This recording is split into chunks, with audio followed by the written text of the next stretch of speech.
Fran O'Toole was the lead singer with Ireland's most popular group, the Miami Showband. I didn't even know your name. I didn't care 'cause I was searching. Fran and the Showband were household names, playing to packed audiences on both sides of the border. Most of the Loyalist victims would have been unknown outside their immediate community. Their names would appear and then be forgotten. The UVF planned to change all that. You gotta smile a little more.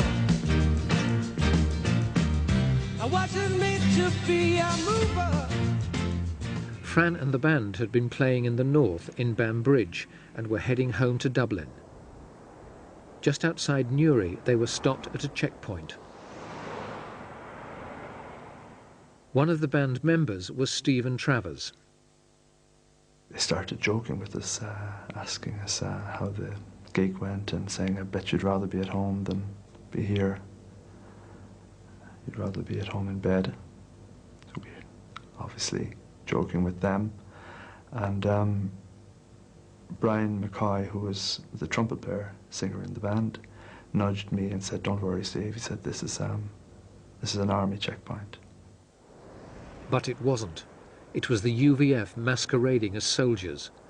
Two of them planted a bomb in the back of the Showband's van. It seems they intended it to explode across the border so the world would think the band were terrorists. The bomb went off when they closed the back of the personnel van and instantly killed the two guys that were standing at the van. One of them had just pushed me. The explosion threw Stephen Travers in the air. The UVF then shot him with dum-dum bullets.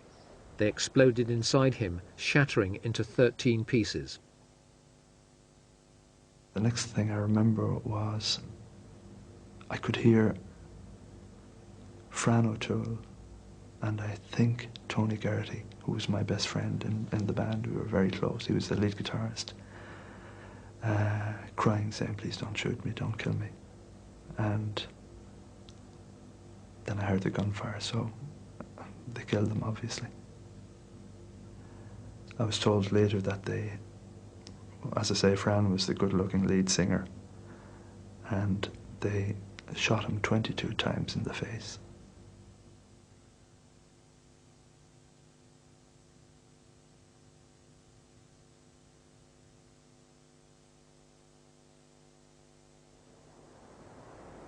Two of the UVF men arrested for the massacre were soldiers of the Ulster Defence Regiment, part of the British Army. They were sentenced to life in the compounds of Long Kesh. Once inside, they joined other loyalists who regarded themselves as prisoners of war and acted just like them.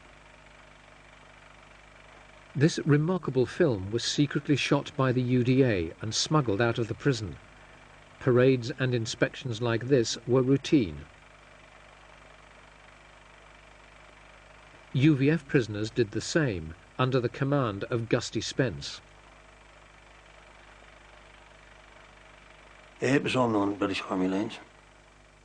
There was a regimen that Reveille was 8 o'clock in the morning, a 5-mile run or a 3-mile run, depending on the weather, and then showers, breakfast, muster parade, and then the day was let out.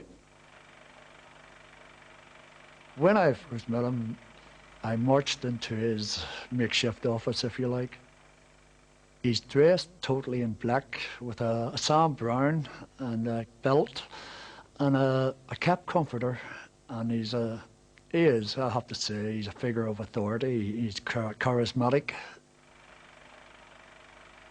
Spence knew that Loyalist prisoners had one fatal flaw. They knew all about guns and bombs, but nothing about history and politics.